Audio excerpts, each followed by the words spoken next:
Good morning. If you're just tuning in, you are tuning in to WNHHLP 103.5 FM, New Haven's home for community radio. I'm Mubarakah Ibrahim, and this is Mornings with Mubarakah.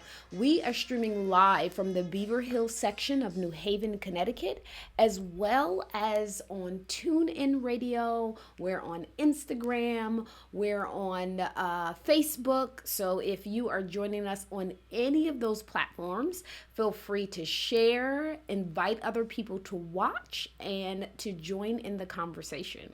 So today we are talking about healing in the midst of pain. So really talking about stress, how it affects our lives, how it affects us as women in particular.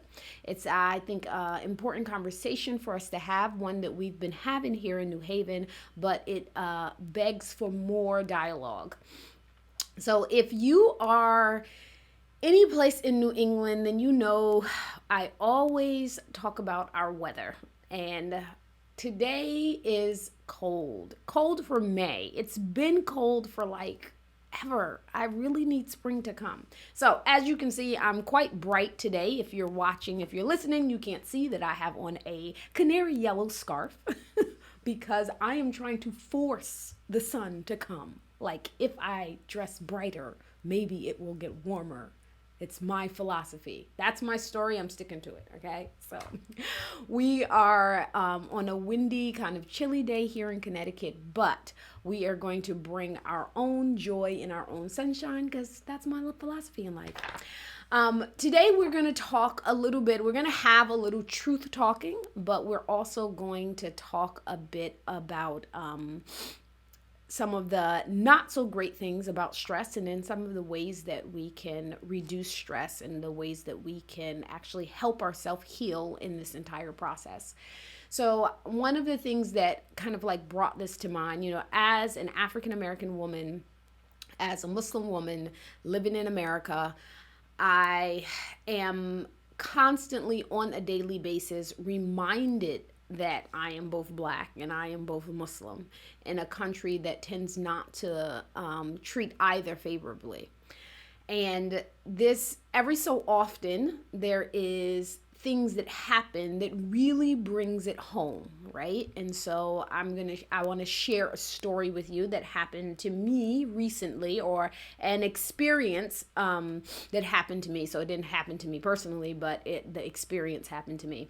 So if you've been on the news, on social media at all, you know that recently here in the area we had a shooting, a police shooting of two young African Americans who the police shot up their car. And this happened in New Haven, but by police officers who are not New Haven police officers. And that's a conversation for another day. But what brought this, the reason why that situation actually brought the concept of stress and dealing with it on a daily basis to me personally is that particular evening at about midnight. If you follow me for any time, you know I have kids. I have 4 children, and my daughter, who's 19, living on her own, she texted me and asked me if I could order her Uber because she was at a friend's house and she didn't have a way to get home. And so I did. I ordered her an Uber. Was a little irritated that she asked me for Uber at midnight, but but the next day, to put it all into perspective, I woke up and I found out that 4 blocks from where she was this police shooting. And of course, as a parent, one, I was grateful. I had a whole rush of emotions, right? To me, it brought it very, very close to home because, one, she had just been there in that area. And if the Uber driver's car was a different color, or she had gotten in the wrong car with friends that she thought was safe, like, this situation could have been my daughter. And this is I believe, something that all Black mothers go through, right? So we worry about our kids from the moment that they go out the door until the moment that they come home. We worry about ourselves and our husbands from the moment that they go out the door to the moment that we come back home, in hope that home is a safe place. But as we have seen with some recent shootings, sometimes that's not even a safe place. So it can be very stressful being Black in America. It can be very stressful, not just for today's time, but we know now through science that this stress doesn't just happen on an acute level, on a daily experience level. It's something that we don't just experience personally, but we experience it and it's ingrained into our DNA. So you may have heard the term epigenetics. Epigenetics is a term that scientists study of how trauma and experiences are passed down through markers on the DNA. So we're not talking about traits like your eyes are brown or your hair is blonde or whether or not, you're tall or short. We're talking about traits that go even deeper and further than this. So one of the first studies on epigenetics were actually done on Jews who survived the Holocaust and their children, and found that, or one of the first human studies, I should say, and found that even among children who did not have the same experience as their parents, they still suffered from some of the residual effects of increased both physical health and mental health issues as adults. And these are children who did not grow up in oppression or in the experience of the Holocaust. Their parents may have. And it was actually separate from how much the parents talked about it, how much it was a part of their daily lives. The really interesting thing, so here's some, and I actually pulled out some studies, because you know me, I love studies because it tells us a lot. One of the interesting things about epigenetics in general is there's a couple of things that I found really fascinating. So they do a lot of studies, obviously, on mice, and they found that so they did one particular study, and this one was really interesting to me. And they had mice. They had mice exposed to a sound and electrical shock. So they exposed the mouse to a sound, and every time that sound was emitted, there was electrical shock. So it puts the mice under stress, right? So they automatically associate that sound with pain, that sound with stress. What they found was that the same markers that create that stress response created in those mice, they passed it down to the next generation of mice. But here's the interesting thing. They even passed it down to a generation after that. So the experience of our grandparents, we can actually have the residual effect in grandchildren. And the other thing that is really interesting about this is that this goes for both men and women.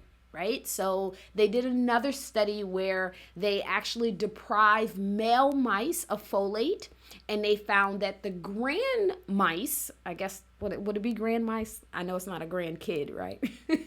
The grand mice of those mice actually suffered from physical health issues and deformation based on a lack of folate. So that was really, really interesting. So to know that we actually have the residual effects of what happens to our grandparents. For Black people in America, this is significant, right? This is a really significant telltale and predictor of many health, both physical and mental issues that Black people may be more susceptible to. Because for being Black in America, it began as trauma. The trauma of being ripped away from Africa, the trauma of being enslaved in America, and that trauma is just continuing day to day it from decade to decade, the trauma of the Willie Lynch era and Jim Crow era, and now we're into an entire era where I will call it environmental violence era, right, for Black people in particular. And so if you are carrying the trauma from your grandparents, the epigenetics of trauma has never ended for Black people. So what does that mean, right? What does that mean on a health level, on a cellular level? I think in particular for Black people, this is really, for me, not a, oh, we're doomed conversation. It should be a conversation really about, let's be aware of it and what can we do in order to reverse it. So the good news, which is really good news, is there are ways to reverse it, right? So you want to make sure that you stay tuned, because I'm going to get to that part in a little bit. So some of the interesting things that I found when I began to do some research for this particular show, and some of the things that came back to mind in the process of doing the research, is I think that it's really important to really talk about how this affects us, both health-wise, both everything isn't about just your environment. Your environment is a part of it. So let me back up a little bit and let's talk a little bit about what epigenetics actually is. I was trying to figure out kind of like what is the best way to describe epigenetics in kind of like layman's terms. So the way that I can think of it, I kind of thought of it in a way of kind of like a Hansel and Gretel type of scenario. So if you think of genetics as kind of the path that your parents who walked before you, walked, right? Whether or not they went left on the inside the forest, whether or not they went right in the forest, you think about that. That's that you got their skin color, you got their hair color, you got their eye color. What epigenetics would be is sort of the where they drop the breadcrumbs, right? In the breadcrumbs being strategically dropped in places based on their experience, right? So they came across a bush that grows berries, right? So that's beneficial for you. They may drop breadcrumbs there for you to know that that's beneficial for you. They came across a snake pit, right? So that's a danger. So they may drop breadcrumbs there in order for you to know that that's a danger. So think of genetics as the paths, and think of epigenetics as the breadcrumbs that has been dropped along the way. When we think of epigenetics, think of the way that so what epigenetics does is that it turns on or off a gene, right? So for example, if you are what is some of the description, some of the examples? If someone has a trauma, right? So let's think in terms of slavery, the trauma of, being lynched, the trauma of watching people being lynched, of being beat. What that does is that it goes inside of the genes of a person and it drops an epigenetic gene of this is traumatic. And it may turn on a gene for depression or schizophrenia, right? They found that people who went through the Great Depression, went through periods where there were famines, it actually turned on genes that increases the rate of obesity, even in their grandchildren, right? Increases the rates of diabetes, increase the rate of things like schizophrenia and bipolar and anxiety. All of those things are increased because the genes are being turned on by the environmental circumstance. The problem that we have is that those genes are turned on, and then the genes in their turned on state is passed to the next generation. So in mice, the way that they saw this is mice who were exposed to trauma was more jumpy, anxiety, had a harder time actually resting, had higher levels of cortisol, which is important. We're going to talk about that in a minute. Had higher levels of cortisol. And then when they looked at their next generation up to 2 generations down, even when they were not exposed to those traumas, they still had anxiety, in some instances, a depression. They still carried all of the traits as if they were exposed.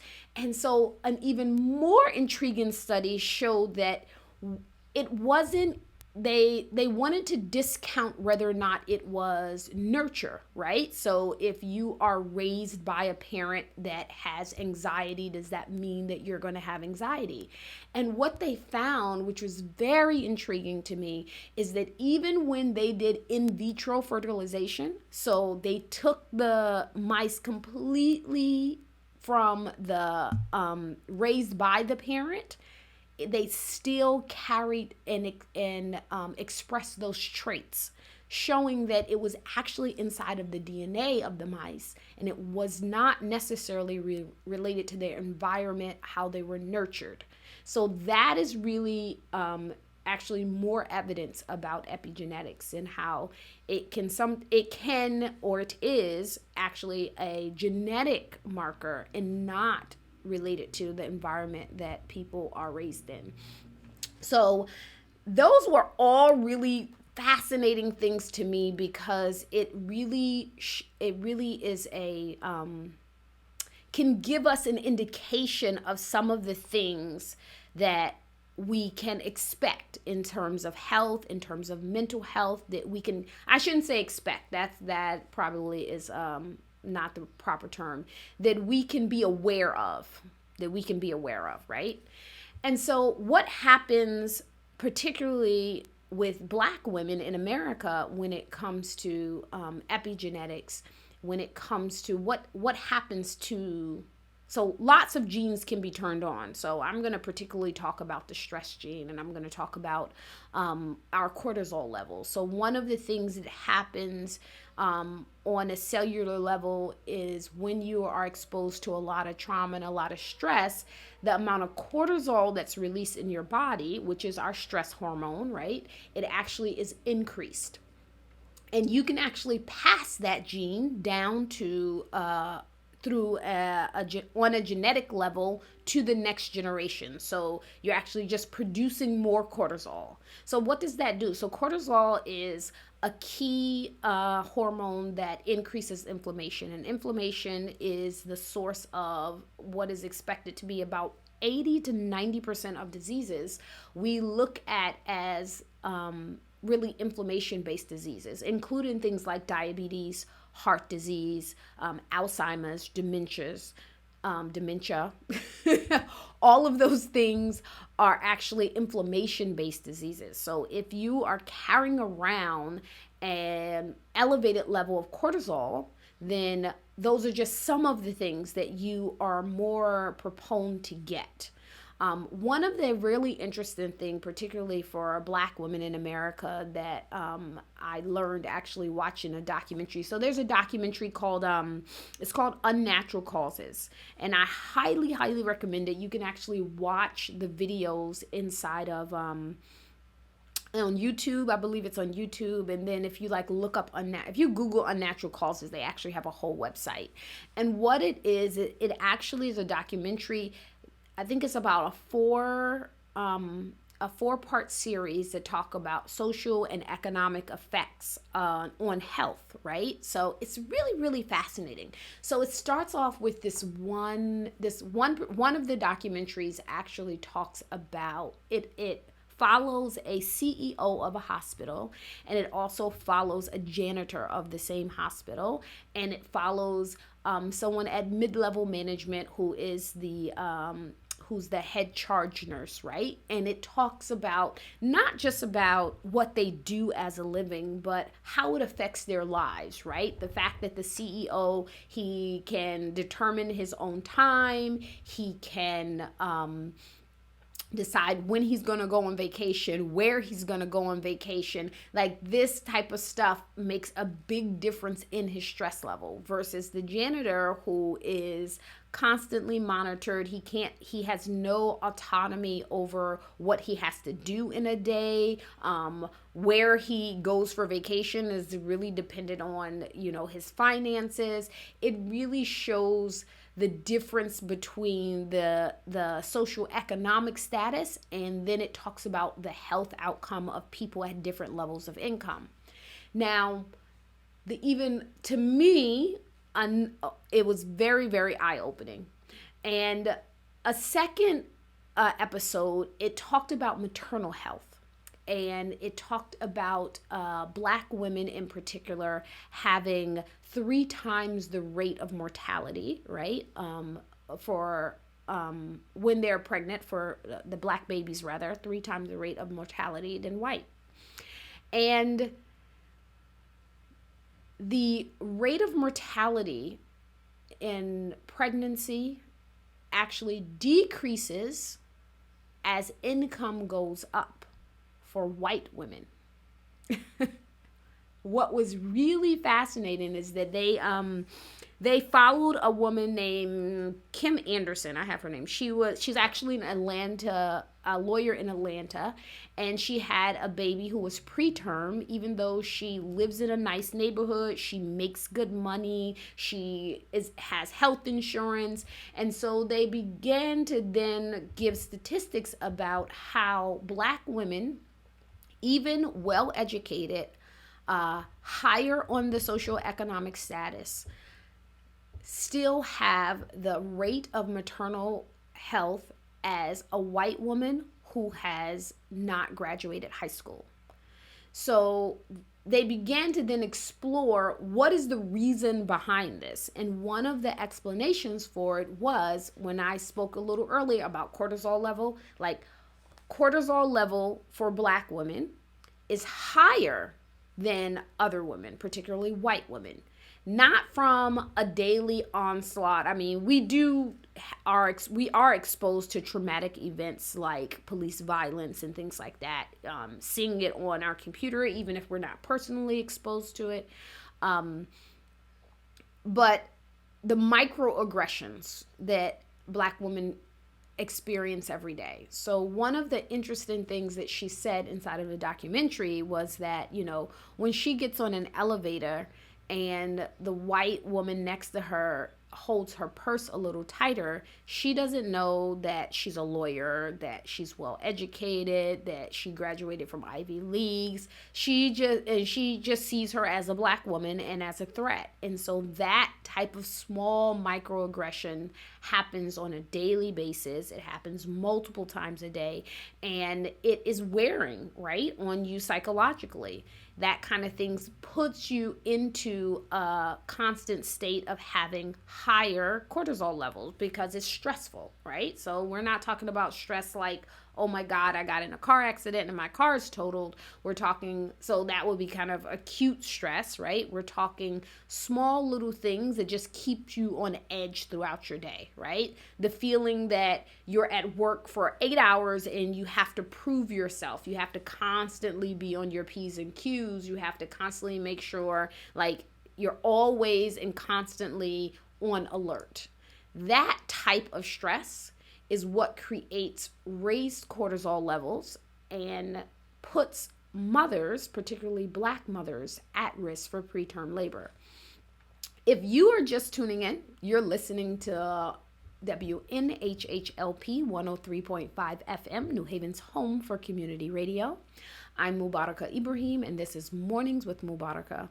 And we are streaming live from the Beaver Hills section of New Haven, Connecticut, and live online on TuneIn Radio, Instagram, Facebook, Periscope, Twitch, Stream Me, a whole bunch of places. So if you're watching us in any of those places, go ahead and spread the word, share the videos. And here's the awesome thing. If you're just tuning in and you're like, oh my God, I wanted to hear this conversation about epigenetics and stress, and I've missed part of the show, don't even worry, I got you.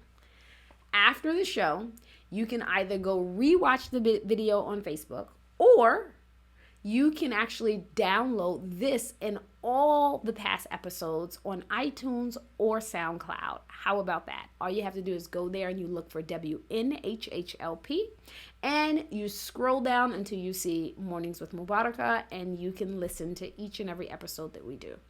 And we've been on the radio going on 2 years now, so you got some catching up to do. I'm just saying. So, let's get back to what we were talking about, which is epigenetics and stress. So hopefully that de-stressed us a little, right? Put a little humor into it. So what happens when we are exposed to stress on a cellular level, stress on a genetic level, right? So there's two particular things. So there's several things that can happen on a cellular level, and what those and several genes that can be turned on and turned off. Obviously, this is a 45-minute radio show. We can't go into the research, but hopefully my goal with each and every show that I do and each and every time I go live is to give you enough information that you will be encouraged to go and do more research on your own, because that's really important. So hopefully after the show, don't do it yet, just listen to the rest of the show, stay focused, come back to me. Hopefully after the show, you can be encouraged to actually go and find out more about it. Another thing that happens when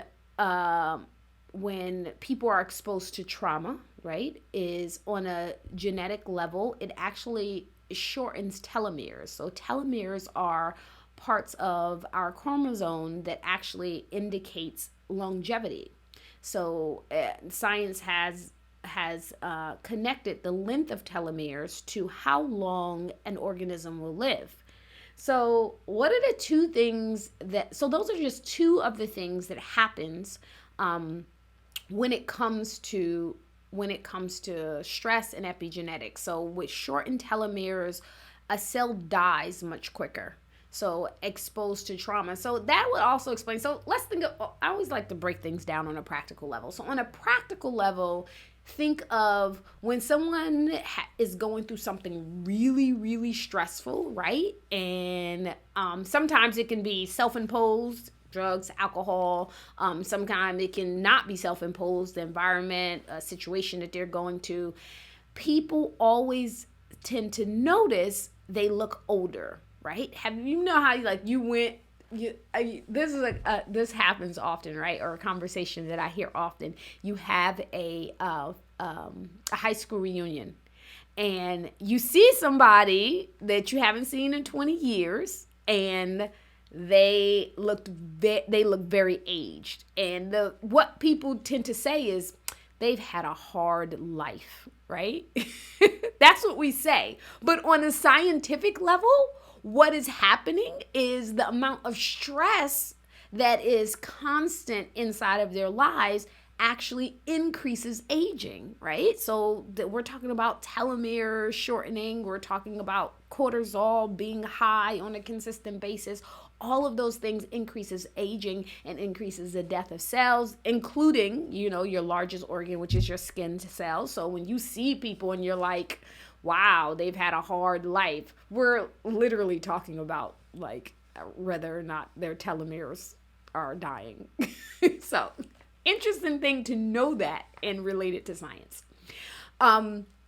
So what do? So we don't want to just have a pity party. So I'm one of those people that I like to be aware of things and say, okay, now we know what we're going to do, right? So that's really important to me. That's the reason why I don't have cable anymore. I just was like, I can't watch this onslaught of all of the horrible things that the news say, right? I can control it more if I am if I am determining what I'm going to watch, right? And even though people complain about social media, I feel like it's a more controlled way of me getting my news. If I want to see something one time, I see it one time, then I can tell Facebook to hide it. The hide button is your friend, okay? Don't Facebook, Instagram, they all will allow you to hide stuff if you don't want to see it. And that's really important. So this is related, but just a small side note is that our brain cannot determine the difference between what we are experiencing and what we actually see on a screen and what we see in person, right? Your brain doesn't determine the difference between that. So it is just as traumatic to watch something on your Facebook feed, on your YouTube feed, as if you were standing there watching it happen, right? So to go and replay it over and over again actually compounds the trauma, the stress, right? So think about that when you are, even when you're engaging in conversations and sharing things, right? It's important to share them because other people may not be aware of it, but at the same time, don't re-traumatize yourself in that effort, right? So what do? Now we know that we have, we are stressed. It's easier for us to fall subject to a lot of mental and physical health issues because of the epigenetics that have been passed down, right, from generation to generation. So the good thing to know is, the best news is that it is reversible, right? So we know there are several ways, and I'm going to give you, I'm just going to kind of like go down a list of things and hoping that you can take away something that you can use on a daily basis, right? So that has been shown to do a couple of things. One, to reduce the amount of cortisol that you produce on a daily basis, everything from getting more sleep to the things that you eat, and we'll talk about that in a minute. On and exercise, and it's going to reduce your cortisol level. And then there are some things that literally lengthens your telomeres. So that is super important, because when we talk about longevity, right, we're not just talking about I want to live to I'm 90 or 100. We're talking about living with vitality, right? Because you can live to your 100, but be in very poor health, suffer. There's lots of ways to live, right? All of them aren't the most pleasurable. And so when we talk about we're talking about living with vitalities, with those with the telomere length not just lengthening, but also your cells actually replenishing themselves so that you can stay as active and live with as much quality of life, right? It's about the quality, not the quality of life as you possibly can. So some of those ways in which science has proven that actually changes the epigenetics on a cellular level is obviously de-stressing, right? Opposite of trauma is de-stressing. The opposite of stress is de-stressing. So they've shown that children who experienced trauma early in life, whose parents experienced trauma when they were in utero, they actually can reverse those shortened telomeres by actually being put inside of an environment that does not allow them to experience trauma, that's not stress-free, no such thing as stress-free, that is less stress, right, on them. A nurturing environment is what the research says, right? A nurturing environment. So you can actually reverse some of the effects of trauma and stress by your environment, right?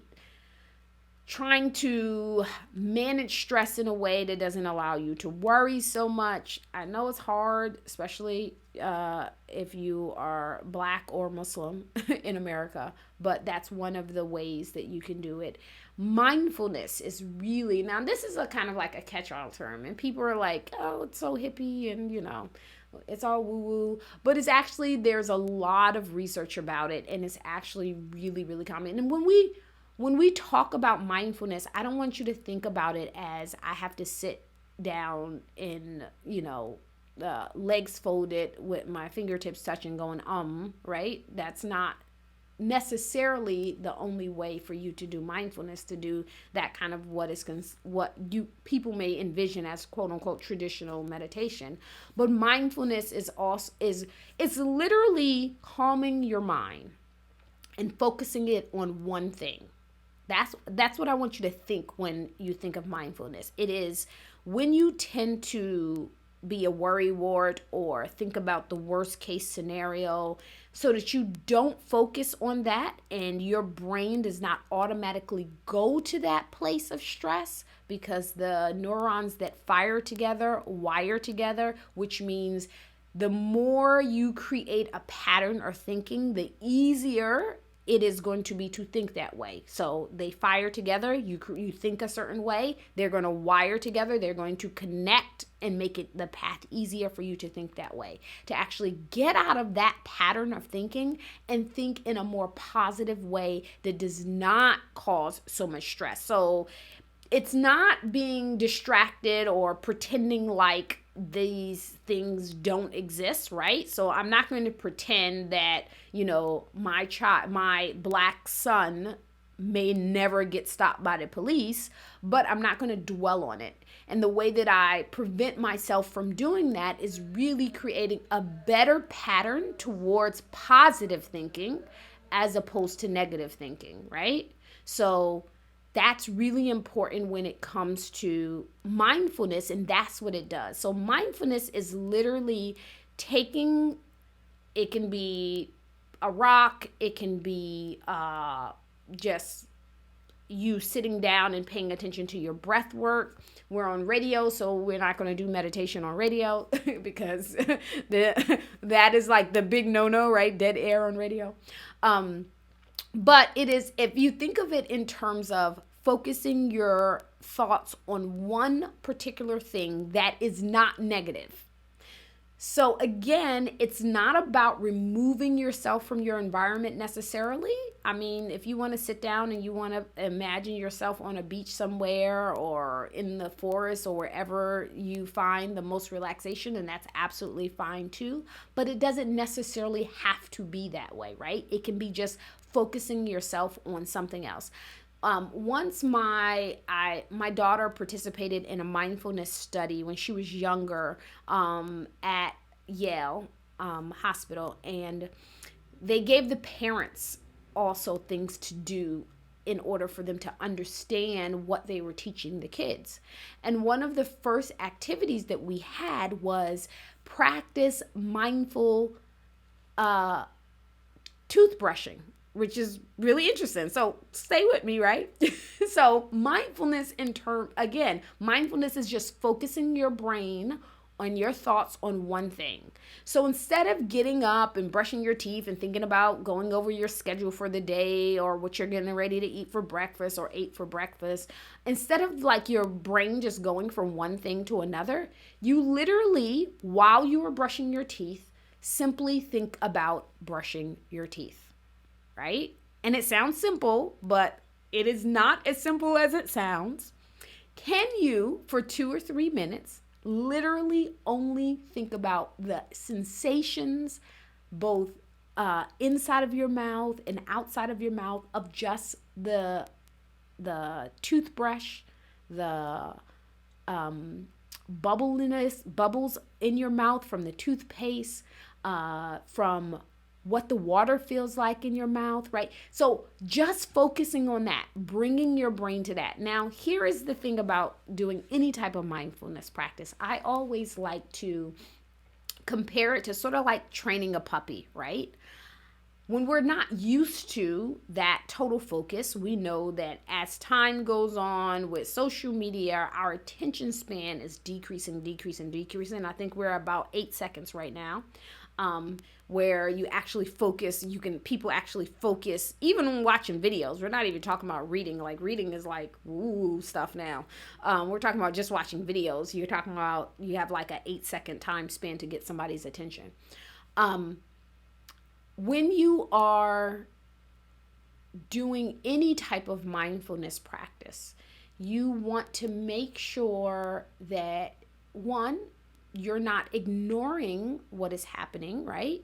what you're doing is you are focusing for those few minutes on just one train of thought, which is what we actually do. The idea of multitasking is actually not true. When we think that we're multitasking, it's really our brain quickly going from one thing to another. It's sort of kind of like really productive ADD. We're not really multitasking. Our brain does not have the ability to multitask. It focuses on one task at a time. Right? You may be able to focus on this task for 2 seconds and that task for 2 seconds, this task for 2 seconds, that task for 2 seconds, but you're still doing one thing at a time. When you are doing any type of mindfulness, it's really important that you not be too hard on yourself if you can't sit down for a full 5 minutes, right? Or you can't sit down for a half an hour, right? You just sit and you try to focus your brain, and like a puppy, it's going to start wandering off, right? Thinking about what you got to do. Oh my gosh, I'm sitting here and I need to be getting the kids dressed. I need to be making breakfast. I need to be getting ready for work. And you just gently pull it back. Nope, I'm going to sit here and I'm going to focus on my brushing my teeth, or I'm going to sit here and I'm just going to focus on, staring at this microphone for 2 minutes. Not going to focus on anything else. I'm going to literally count the dust in the microphone. Nothing else, right? So mindfulness can be done with anything. I literally just made that up. That's actually a good idea because I see some dust spots. So it can literally, and what that does is it decreases not just your cortisol level, but it also decreases inflammation, right? Research has shown that it actually decreases inflammation and improves things like arthritis. There's even a study by Dean Cornish at the University of California that showed that it actually reverse low-grade prostate cancer in men. That's a really interesting study. You want to go and look it up. So what are some other things other than mindfulness? Because I don't want to run out of time before I give you some other ways of doing that. In terms of decreasing your cortisol level, there are certain foods that you can eat. So if you're really stressed or you're going through a stressful time in your life, you might want to, here's the best part, chocolate. That's why we eat chocolate when we're stressed. No lie. Chocolate actually decreases cortisol levels. Bananas, black tea and green tea, probiotics in foods like yogurt, and actually drinking more water. Dehydration actually helps raise, when you are dehydrated, it raises cortisol levels. And being hydrated lowers cortisol levels. So those are things that you can just do on a natural daily basis. And we're talking about just incorporating it into a lifestyle of things. The other thing that was really interesting to me is that have an interaction with pets, right? So if you have a pet, that is actually a really good thing for cortisol level. They actually did studies with children who were getting procedures done, getting MRIs done, and the children who were accompanied by a dog actually showed lower cortisol levels than the children who were not accompanied by a pet. So not just dogs, but other types of pets too. Cats, pets in which you have to care for, and they actually give you some companionship, right? So that's another technique of things that you can incorporate into your daily life that is going to help you reduce cortisol. Now, the last one that I'm going to mention in the last few minutes that we have to talk about this, I think is probably the most important, and that is friendships. Friendships and being a part of a community or a group. So we have a lot of information out there about a study called Blue Zones, right? So Blue Zones is a research around longevity, right? One scientist, or researcher rather, he went all over the world to find the communities where people had large populations that lived beyond 100. So that's what a blue zone is. And lots of things were different, right? He found communities in Italy, communities in Japan, communities in Africa, communities in America, right? Where people were living to 100 and beyond. And things varied between them, right? How much physical activity they got varied between them. how much fat or carbs or protein that they ate, the amounts of fruits and vegetables they ate, they all varied in all of these locations. But one of the consistent things that was true through all of these communities were their relationships with friends and community. Human beings are communal people. Being lonely is actually an epidemic, and it's really fascinating that we create social media that actually made us less social.